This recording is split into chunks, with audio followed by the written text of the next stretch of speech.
L-2023 kienet sena pożittiva ferm għal qasam sportiv pajjiżna waqt li l-prospettivi għas-sena l-ġdida wkoll jidhru pożittivi ħafna.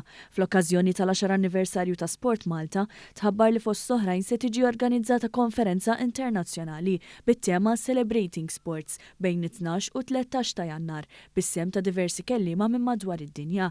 Din il-konferenza se tkun immirata lejn l-allima u l-coaches, ġenituri b'karrieri fl-isport u għaqdiet u assoċjazzjonijiet irreġistrati ma' Sport Malta.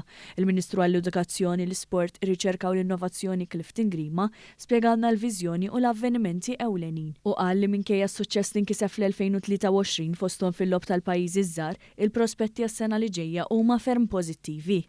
Inizjattivi fosthom avvenimenti sportivi li jkollok allura l-kollaborazzjoni mal-iskejjel, mal-federazzjonijiet u anke assoċjazzjonijiet kif ukoll konferenza li fiha għandna kelliema li ġejjin minn madwar id-dinja sabiex jagħti propju il-kontribut tagħna. Hemm l-għarfien li l-isport huwa importanti fl-aħħar snin elevajna l-isport dejjem aktar il fuq dik li hija l-aġenda nazzjonali ta' pajjiżna.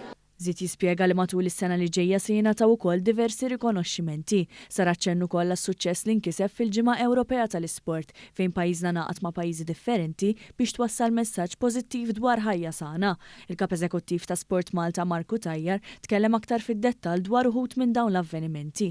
Li ħajkollha speakers lokali, però ħajkollha speakers internazzjonali fosthom mental health advocate mill-Irlanda, id-ditta famuża Gell, id-ditta arkitettonika li ħadtkellem fuq l-ispazji miftuħa, ħajkollna wkoll rappreżentanza mill-UEFA u kif ukoll mill-World Rugby.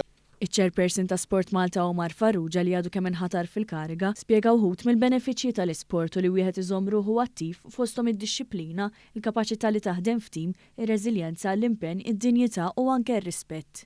Finalment il-Ministru Chairperson ta' Sport Malta ppreżentaw tamir sportiv lil diversi studenti li pparteċipaw fl-attività sportiva nazzjonali ta' Be Active.